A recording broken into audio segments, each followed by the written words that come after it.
Hello, welcome to the weekly portion for Shelach Lecha. And just a second. And we are going to get some insight according to the idea of the Ramchal. So here is starting the parasha. וידבר Hashem el Moshe לאמור. God spoke into Moses saying, שלח לך אנשים ויתורו את הארץ כנען, אשר אני נותן לבני ישראל, איש אחד למטה אבותיו, תשלחו כל נשיא בהם.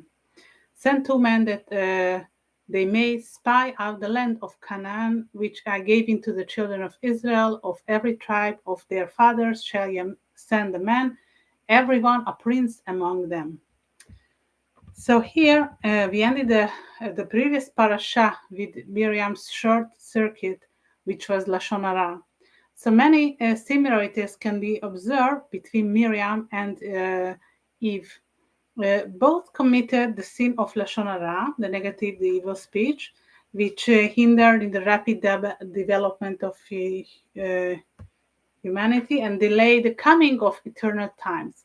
So the original sin in the Garden of Eden, succumbing to the temptation of the tree of knowledge, led to the 6,000 years of earthly life. According to the Eternal One's original plan, humans were envisioned to attain eternal life within a few hours after the creation. But due to the original sin, humanity failed, and we are still in this 6,000-year trial period today. In Miriam's case, it turned out the generation of the desert, Dor Hamidbar, could only enter the Holy Land after 40 years of preparation.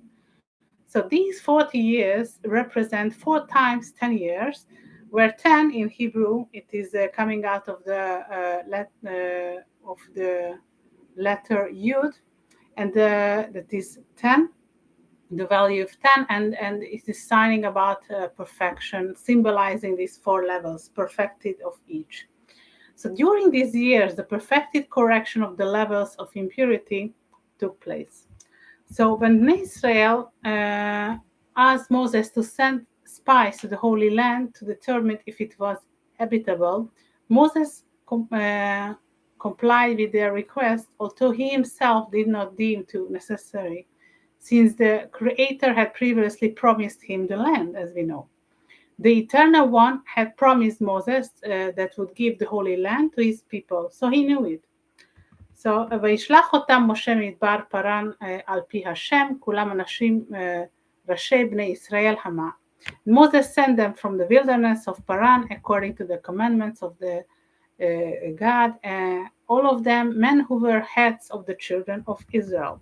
So when Israel asked Moses to send spies to the Holy Land to determine if it was good to enter, Moses complied with their request, although he himself did not deem it necessary. The tribal leaders were sent out for reconnaissance because their spiritual level and standards of living made them the most suitable for this task. Nevertheless, most of them fell into the trap of the ego. So those who were not closely assisted by the Creator gave a negative report about the Holy Land. So if even the spiritual level of the tribal leaders failed, where they were in a high level, where do we mortal stand in comparison to them? We likely would fail even much sooner than they did. We underestimate the negative force of impurity, the tumah, as they are much stronger and trickier than we might think many times. Moses knew what difficult task and challenge the tribal leaders will face when they were sent out to spy the Holy Land on behalf of the people. שלח לך אנשים ויתורו את ארץ כנען אשר אני נותן לבני ישראל איש אחד במטה אבותיו ותשלחו כל נשיא בהם. Okay, I read it already, and just another angle of this pasuk. After Bnei Israel sinned with the golden calf, the spiritual level is significantly weakened. This sin occurred after Moses disappeared on the mountain for this period of time, of 40 days. night, and the people committed idolatry by substituting worship with a golden calf. This event severely broke the people's spiritual strength and commitment. So it was Moses who commanded that the spies be sent out the Holy Land, or the Creator made it, because it was the plan that they have to go out much later. So it is a bit, we are unsure who was, how it is really happened. So the tribal leaders feared that the peoples of the Holy Land would present too many challenges for the Jewish people, describing the inhabitants as very strong and everything was very big, very large, very strong, large, big fruits. They have big people, okay? So they believe it would be better not to engage with such kind of people, okay, as in a war conditions that we are thinking. The primary goal for leaving Egypt was basically to settle the Holy Land. So this goal is disintegrated, leading to uncertainty.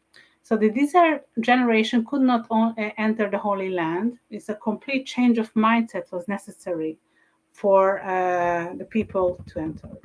The two tribal leaders, Joshua and Caleb, gave a positive assessment evaluating the land as conquerable. So before setting out, Joshua received a youth added to his name and becoming Yehoshua. So previously he was Hoshea and became Yehoshua. This youth helped him to make a positive decision. So Caleb, the other leader who gave a positive report, said that his spiritual strength came from the tzaddikim. So he received these reinforcements from the Machpelah that he visited there at some point. There are 4 couples are buried: Adam, Eve, Abraham, Sarah, Isaac and Rebecca, and Jacob and Leah. So there he received this strength. So during the exploration of the Holy Land, the spies encountered the people of Amalek as well and other local tribes. So these events were crucial in understanding the challenges the people faced and preparing for the conquest of the land. So what did they find in the Holy Land? Among other people, the Amalek. Okay, here it goes. עמלק יושב בארץ הנגב, והחיטטי והיבוסי והאמורי, ויושב בהר, והכנעני יושב על הים ועל יד הירדן. Amalek dwells in the land of the south, and the Hittite and the Yevushu and the Amorite dwell in the mountains, and the Canaanite dwells by the sea along by the side of the Jordan. Amalek also symbolizes the negative force. It will be difficult to live in the Holy Land because the challenges will be much greater, and we will have to put more effort to reach the same spiritual level that we did out of Israel. It is easier to maintain a higher spiritual level outside of the Holy Land than while we live in it. Another difficulty is the Canaanite people also live here. This is what is mentioned in the Torah. V'haknani yoshev al hayam. The Canaanite dwelt by the sea. And here we have Yam, that is the sea, and have a value of 50, Yud by 10 and Mem by 40, 50. So refers to the 50 level of understanding. So tribal leaders fear that the negativity would reach them in their spiritual level, would decline even further. Therefore, Caleb calmed down the others. Vaikas Caleb et ha'am, and Caleb steered the people toward Moses. ויחס כלב את העם אל משה ויאמר עלו נעלה וירושונה אותה כי יכול נוכל לה. And Caleb steered the people toward Moses and said, we should go up at once and possess it, for we all be able to come it. The tribal leaders returned with a negative report, 10 of them, that they say that the Holy Land wasn't suitable for living because many nations residing they could be dangerous for Bnei Israel. Okay, Vehas means silence or calm. So the letter Samech is written in a large form, which definitely carries a message here. So Samech that is coming from Tehillim, the Psalm, Somech Noflim, means support the fallen. Okay, סומך השם לכל הנופלים וזוקף לכל הכפופים. The God uphold all the fall, the rise up all those that are bowed down. So the Creator always supports the fallen, and the tribal leaders have a great concern that was excessive negativity and doubts would overwhelm the people of Israel. When the spies reported that the inhabitants of the Holy Land were too strong, that its conquest was impossible, they made this announcement. It was an exact day of the 9th of Av. And the 9th of Av is considered a negative day in the Jewish calendar. This is the day when both the first and the second temples were destroyed. This day has become a fast day today, according to the Jewish tradition, until the coming of the Messiah. So since this announcement was made on a negative day, it didn't have a positive outcome either. אחינו בדבר והורשנו ועשה אותן לגוי גדול ועצום ממנו. I will smite them with the pestilence and destroy them, and will make of 3 nations greater and mightier than they. Second.